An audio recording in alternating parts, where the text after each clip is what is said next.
Hi and welcome to Studio 90 Extra Time. We're here in Glasgow, Scotland, where the U.S. women's national team is preparing for the 2012 Olympics. And with so many teams all staying here in one place, not just the USA, we didn't have room to set up our usual studio, but we're down here in the lobby, and our first guest is midfielder Tobin Heath. Yeah. So have you enjoyed your time here in the UK so far?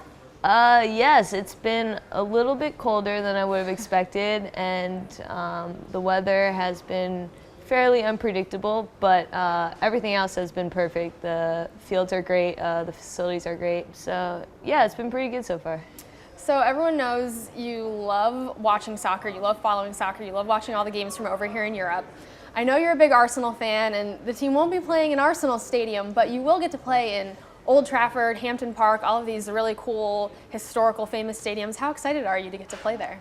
I'm very excited. These are huge venues.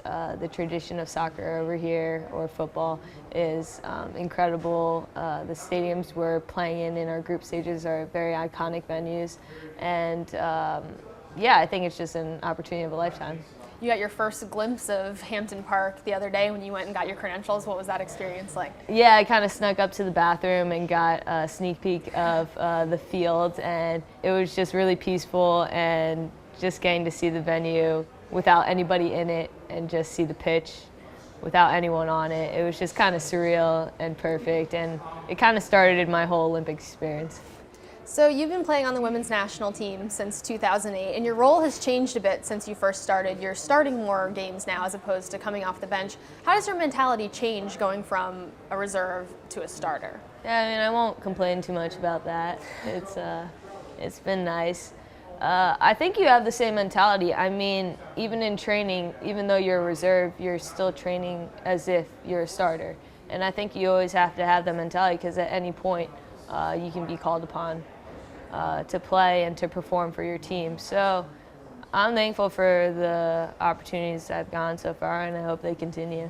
You came on as a sub against France in the semifinal of the Women's World Cup last summer. What can you tell us about the French team, your first opponent in the Olympics?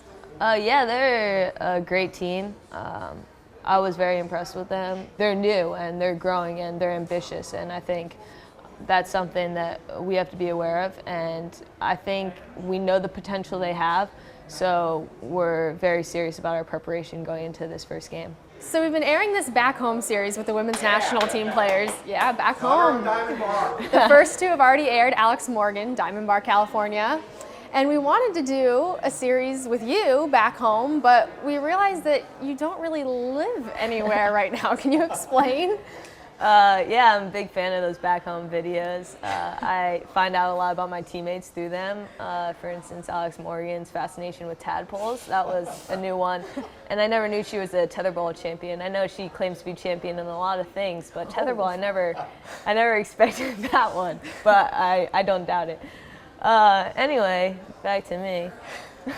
I am pretty much a nomad, or homeless, whatever you want to call it. Fortunately, we spend a lot of time together as a team, but occasionally we get a few days off every once in a while.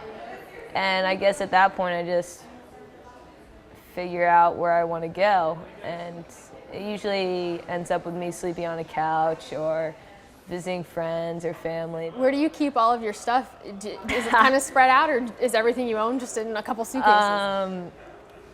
Yeah, I don't have much stuff, but I do have a collection of things in this one wardrobe that I bought, which I think is pretty sweet, in my sister's apartment in Brooklyn. Well, speaking of your stuff, I guess, one thing you do own is those glasses that you wore today here on Extra Time. We did a Studio 90 video the other day about the team's arrival here in Glasgow, and you were wearing them getting off the bus, and that is what everyone was commenting on YouTube. They loved your glasses. They were talking about how much swag you have.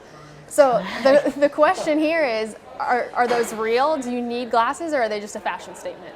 You know, it's funny that people associate now glasses with swag.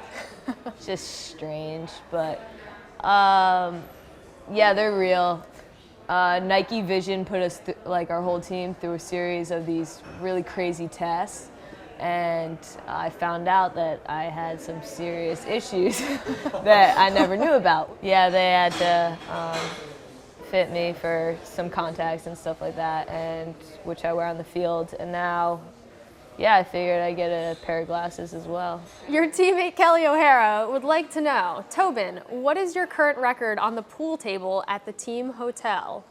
You know, I'll be honest about this one. I had a rough day yesterday. Could be the jet lag or something, I don't know. You know, I care about my teammates and their confidence levels, so I'm always trying to do something that will like boost them, you know, That's and good. encourage them. Nice. So, yeah, I'm all for that. And so I let her win 2 pool games. It was hard, but it was for her. I think it meant a lot to her because, you know, she's been now bragging about it all the time. All right, well, thank you so much for joining us on Studio 90 Extra Time, Tobin. And you can watch the women's national team take on France on Wednesday, July 25th in their first game of the 2012 Olympics. They're playing here in Glasgow at Hampton Park at noon Eastern Time, and you can watch on the NBC Sports Network. Ladies and gentlemen, Tobin Heath.